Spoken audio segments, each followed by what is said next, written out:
LI News Tonight is a community service of the New York Institute of Technology. Two Long Island amputee athletes going for the gold. Their triumph over physical and emotional setbacks, and the technology that made it possible. LI News Tonight with the award-winning LI News team. Good evening, I'm Melissa Cutler, sitting in for Ken Eckhart with this special edition of LI News Tonight. For many of us living here on Long Island, life can often seem like a constant struggle just to survive. We try to make it through an uncertain, sometimes hostile world, grappling with problems like poverty, illness, divorce, and drug abuse. We may give up on some of life's challenges because we think we're too old or too young, too busy or just too tired to turn things around. But what you're about to see may change the way you think. Tonight we're going to meet two Long Island world-class amputee athletes who faced one of life's greatest tragedies, the loss of a limb, and decided not to let their setbacks stop them from becoming two of the fastest disabled runners in the world. Some have called them Olympians in life and role models. We think you'll call them amazing.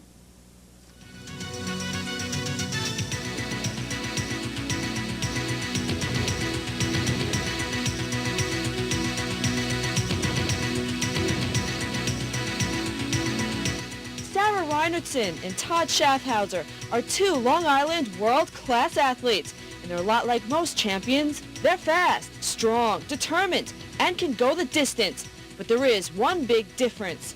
These two track stars have just one leg. You're watching 22-year-old Todd of North Babylon and 16-year-old Sara of Huntington running in the 1991 National Championships at Mitchell Field in Uniondale. Todd is the fastest above-knee amputee in the world. His record only 6 seconds slower than the one set by Olympic track star Carl Lewis, who's known as the fastest human being on Earth. All of this, incredibly, after Todd lost his leg to cancer. Todd, what is the toughest thing that you've had to go through all this? The toughest would be the chemotherapy I had to go through.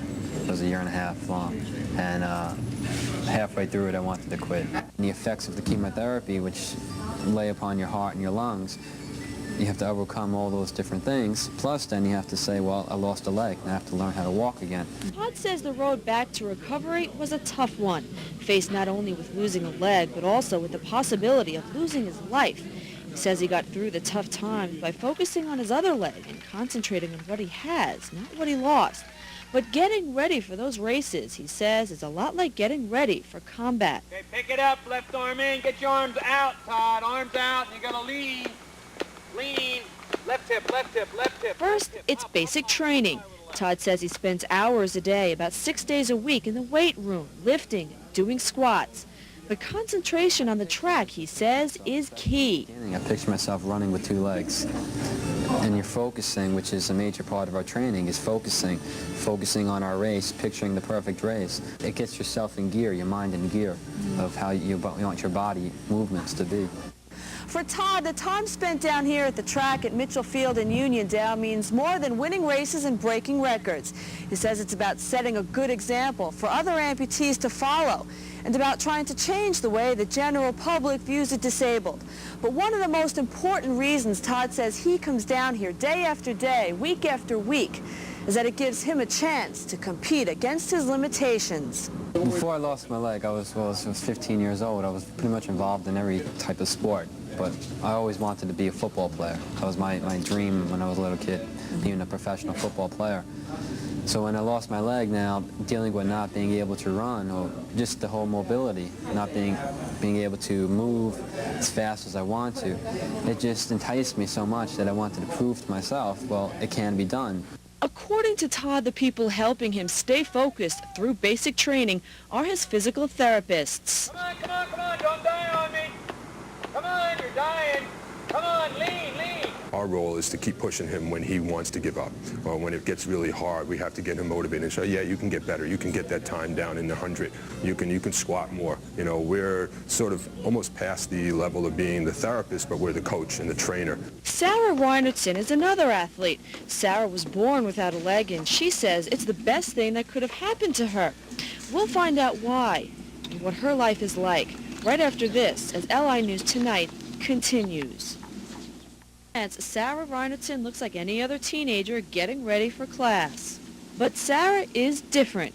Unlike Todd, Sara was born with a leg deformity called proximal focal femoral deficiency. She says doctors told her they were going to amputate when she was just 7 years old. I remember it happening and being very devastated, crying, and just feeling like my whole world was turned upside down. Because here I was, born with a birth defect, and now we're going to take away your leg too. But taking her leg away didn't take away her competitive spirit or her optimistic outlook on life. She says she turned to athletics soon after the operation, winning 4 gold medals at the 1987 New York State Games for the physically challenged, and then more gold medals at the 1989 U.S. National Championships in Uniondale. Like Todd, she's also set world records, hers in the 100, 200, and 400-meter races at the Canadian National Championships in Calgary. But keeping that winning spirit alive at school was another story. Yeah, it was definitely tough because I was always different from the other kids. You know, you could always get the same clothes and have the same haircut, but you're still different.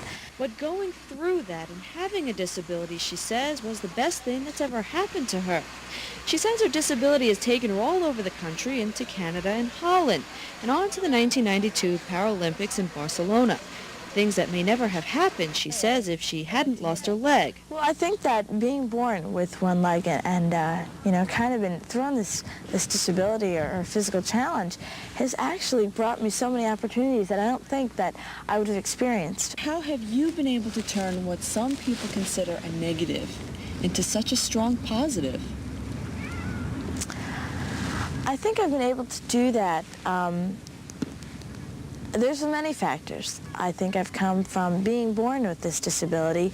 I've adjusted to it. I haven't had, my life has not been altered all of a sudden. But I think that optimism is really key to your success, because if I was a very pessimistic person, I don't think that I could be living a very happy and normal life. She says she thinks her driving force comes from 2 sources.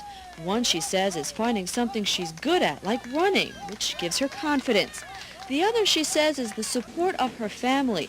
She thinks the disability brought them all closer together. I was the firstborn in my family, so they weren't sure how to handle it. Like, well, okay, we have this disabled kid, and what do we do? And for them, it was just as hard as it was for me. You know, we were both learning, but it was that communication and that affection and that love that really brought us out both through it okay.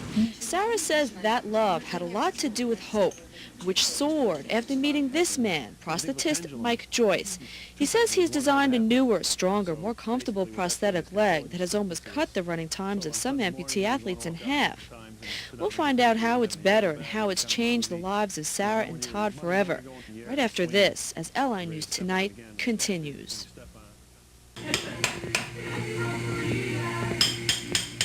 The success of many amputee athletes like Todd and Sara very often begins here in the backroom workshop of prosthetist Mike Joyce, who says he's designed the newer and lighter prosthetic leg. He says he starts off by making a mold of the amputee's stump. It has to be smaller than their leg, or it won't hold suction. So this is the most important or the hardest step for the prosthetist. Mike says this step may be the hardest part for the prosthetist, but it's the most important for athletes like Todd and Sara, because comfort used to be the biggest problem in running competitions. You know, the old wood sockets, or even the old laminated hard plastic sockets, couldn't feel anything. You were inside of a hard, rigid container, and you didn't have any feeling or any feedback at all. These softer materials, you sit on a hard bench, you feel it like you do with your own leg. According to Mike, these legs are more advanced and not as painful as they might look because the leg is built around a firm yet flexible plastic socket. Mike says the growth in technology is the reason why he can make a better leg and a better life for Todd and Sarah. One of the big advances is the hydraulic knee, the other the flex foot. The flex foot is made of carbon graphite, a material that's been around for years, used in things like fishing poles and skis. But the benefits of its flexibility has never before been used in prosthetics. The difference now is it can be used in a substitute human leg and improve the quality of life for people like Todd and Sarah. You know, a good analogy is a big coil spring. If you take a coil spring and you stand on it, it's going to go down a certain amount. When you get off of it, it's going to spring back. It's going to store up energy and it's going to give it back to you. I go out and do the same things that I used to do when I was 15 years old. So, and some things even better. What do you think the rest of us can learn from you? I hope that people start recognizing the great gifts that they have. Instead of dwelling on what they don't have, you start thinking about the abilities that you do have, because we all have our own disabilities, but recognizing your abilities is, I think, a major part in it. And once you recognize those, use them. You know, you can't say, okay, you lost something or you're missing something, therefore you can't do all these things. You got to say, I still have this, so I can still do that. They're still there, and they can still go out and have a life, and they shouldn't be looked at as disabled. The thing is, no matter how many world records or gold medals you get, it still can never replace your leg, not having your leg. And even though psychologically, well, my life is greater now, still you wonder how your life would have been. What do you think it would have been like? I don't really know. I wouldn't have had the same motivation that I do now. I know that. It could have been worse. That could have been. Maybe not.